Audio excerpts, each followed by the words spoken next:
Our second gospel reading this Easter Sunday from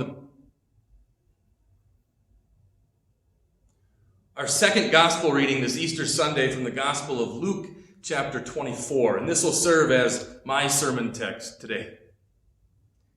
Now that same day, that same Easter Sunday, two of them were going to a village called Emmaus, about 7 miles from Jerusalem. They were talking with each other about everything that had happened.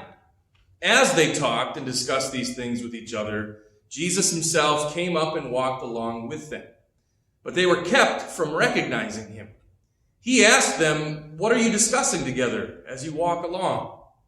They stood still, their faces downcast. One of them, named Cleopas, asked him, "Are you the only one visiting Jerusalem who does not know the things that have happened here in these days?" "What things?" he asked them. "About Jesus of Nazareth," they replied. "He was a prophet, powerful in word and deed before God and all the people. The chief priests and our rulers handed him over to be sentenced to death, and they crucified him. But we had hoped that he was the one who was going to redeem Israel. And what is more, it is the third day since all this took place. In addition, some of our women amazed us. They went to the tomb early this morning, but they couldn't find his body. They came and told us that they had seen a vision of angels who said he was alive. Then some of our companions went to the tomb and found it just as the women had said, but they didn't see Jesus."